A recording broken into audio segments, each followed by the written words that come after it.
Ultimate Collectibles here with review number 2 of the weekend.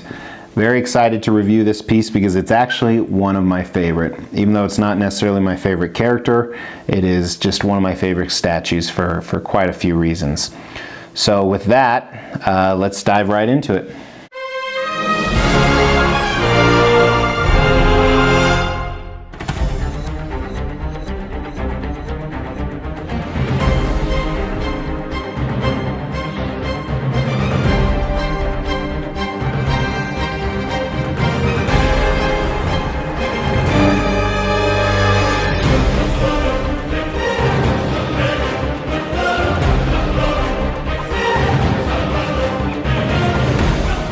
This is the custom quarter scale Crow statue. So the background about the character Crow, he's both in a movie and a comic book. I am unfamiliar with the comic book version. However, in the movie, he and his fiancee are murdered on Halloween, and then a year later, the power of the Crow brings him back from the dead with supernatural abilities, including strength and healing. And he goes around and he kills everybody that was responsible for their deaths, and he kills them in pretty creative ways. So it's just an interesting concept. He's a musician. And everyone loved the movie in the 80s, I believe it came out. Just a very cool movie, very cool concept, very cool character. So I didn't pay for this statue. I actually did a trade for it, so I can't tell you the cost. The edition size was right around 50, I believe. He's, I can't remember. I just looked it up. Maybe in the 40s the edition size is, but I traded directly with the commissioner for another custom piece that I had. And the commissioner is a very cool guy. He has more very cool statues coming out. I say cool a lot today, I don't know why. Came in one box, has a few different pieces, the base, and then the gravestone, and a few of the mixed media pieces, and then I believe his jacket connected separately as well, and then the crow. And then he has two portraits. The first portrait is the one I have displayed here. It's the only one I ever have displayed. It's from the movie. And I couldn't even find the second portrait because it's still in the box in my warehouse. This actually, I believe, I stole from Facebook, is the comic version of this particular character. Concept and design is fairly simplistic on this piece. First of all, it's a museum pose. So you have kind of a rocky base, which you're assuming is a graveyard simply for the fact that there's a tombstone right on top of it with his fiance's name in it. And then he's hunched on the top, so this obviously is not directly from the movie. He never did this, but he's sitting there. He has the crow on his shoulder. He has his guitar because he is a musician. The wind is kind of flowing, so his black leather jacket is going off, and he kind of has a serene, satisfied look on his face, kind of like he's made peace. So I would assume this happened after he has gotten revenge on everybody. A few of the things, the sword and the guitar mixed media, so they can really be put anywhere you want, whether you wanted to put the guitar out down here or not even display it. So I like that option that it came with. But very simple museum pose. I like it. It's very appealing. One thing I really like is the base is very small, so it doesn't take up a lot of room. And as you guys know, that's one of my favorite things because I have space issues. So good concept, good design, well executed. Sculpt starting at the bottom.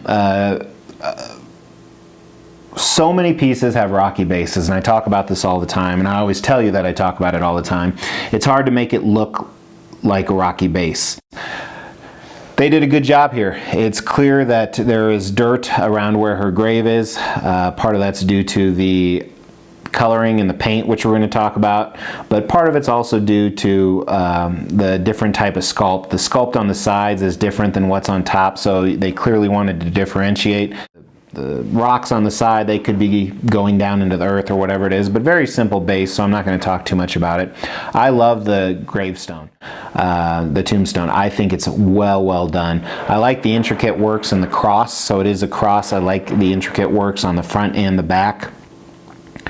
Very detailed, very Catholic, very what you would think about when you think of a tombstone. It has her name and then a little angel with wings in front of it.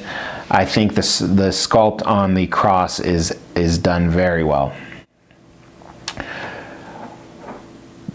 sculpt on Eric Draven the Crow, I really like this. So starting at his boots, very good job on the boots. You see creases in them where he's bending. You see the tread on the bottom. There is a little bit of a quality issue where the QC process wasn't the best on the right boot. It kind of blends in with the statue. But it's also smashed right there too, so it could be due to that. So you could kind of talk that away pretty easily, but I don't think that was supposed to be that way. Where the boots, there's no laces in them, they're flapped open, but it's very well done. Same with his leather pants. It looks like real leather pants, but in fact it is sculpt. And then moving on up to his torso. Again, his outfit that he has in there, he has a necklace with a ring on it, which I assume is her wedding ring, her engagement ring, right above a rip in his shirt where one of the bullets went through in the movie and then he instantly healed. Where I think the sculpt is really well done in this piece is the leather jacket. I absolutely love this. This is one of the best leather jacket sculpts that I've seen done. Not only the flow of it, but the detail and some of the lining. It looks like a real leather jacket and it's sculpt. So, and I know part of the paint also helped in that, but there's wrinkles in it where you think wrinkles would be. His position is very accurate on the indentions and folds that it would make in the leather jacket. It's not a brand new leather jacket. There's, you know, a piece here and there that you can tell it's faded and worn.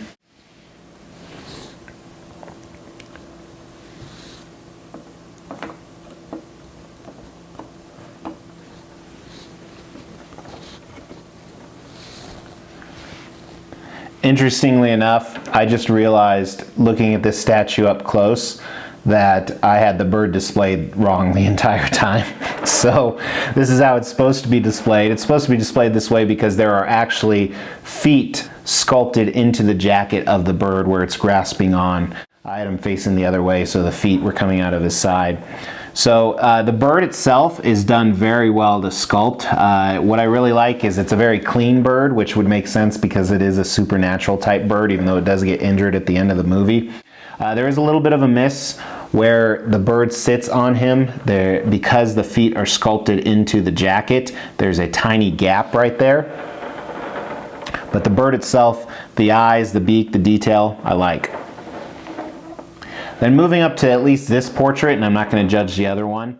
So, because first of all, his hair, I like his hair. It's bunched a little bit together in some areas, but the fact that it's all black, that's very hard to do. So the paint job didn't help differentiate the sculpt. And I'm ready to go insane because, you know, I have a watch and it goes off every time I'm being messaged or text. It's gone off 500 times in this review. Sorry.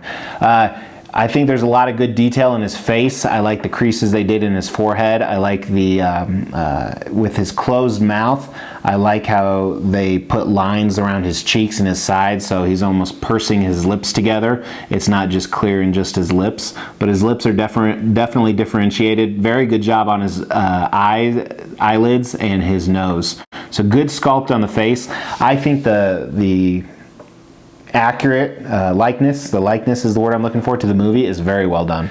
Paint on this is superb. I absolutely love the paint. There's a lot of areas where they could have missed and they didn't. So starting at the base, the paint, oh my God. 72 new messages, 72 in the last 15 minutes. The paint on the rocks on the side here, I really like. I think it's definitely a few different colors in there, but I can't tell besides the grays. There's got to be some other shading in there. And then I like how it's blended into the top where it's more of a dirt. And again, you can differentiate. These are rocks below the earth. This is ground or dirt or gravel above the earth. The tombstone, there's a lot of browns, believe it or not, in there, along with that gray and blue tombstone to show the age of it, show some wear and some cracks, and it really gives it a nice aged feel, but it's still clean. So One thing I like about this statue is overall it's very clean, even though realistically if he was in a graveyard and he's a guy that rose from the dead and just fought a lot of bad guys, it would be very dirty. But I like it, it's clean. Again, it's a museum type pose, which makes sense. The paint on the mixed media is very well done, very solid, bold colors, both the black and the reds, and then the silver for the guitar. Then on him, it's mostly black. We'll talk about his skin in a second, but obviously you have all of his clothing in the movie was black as well. He has some braided rope wrapped around the side, which I believe he used in the movie. But it's different shades of black, and one thing I really like is they have the leather jacket and the pants almost glistening, but not quite glistening, so it really gives you that leather feel.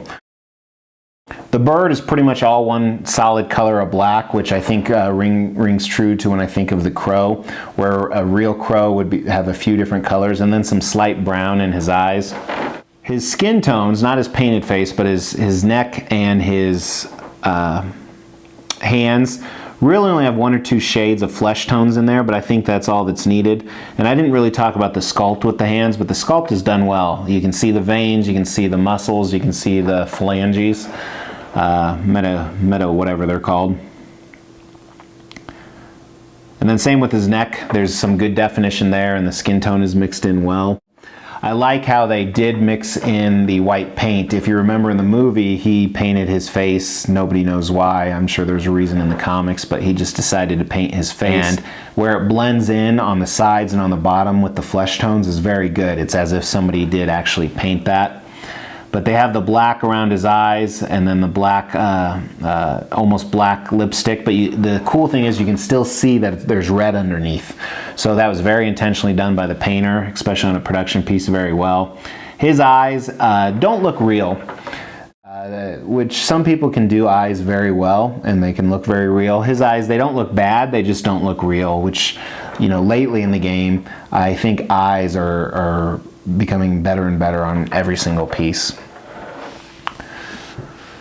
So those are my overall thoughts. I just love this statue. There's some things I pointed out that I love about it, but I don't know why. It's one of my top 10 of my collection, and I have quite a few. So if you are a fan of the Crow, I would definitely pick this up. I wouldn't even hesitate. So size on this guy, very small base. You're under just over 8 inches height and width, or length and width. The jacket makes it stick out about a ½ inch more, and then height all the way up to the top of the bird's wing is about 22.5. So very manageable space. Very cool piece. I appreciate you watching. I hope you enjoyed it. If you did, give me a thumbs up, give me a subscription, share my video. Take care.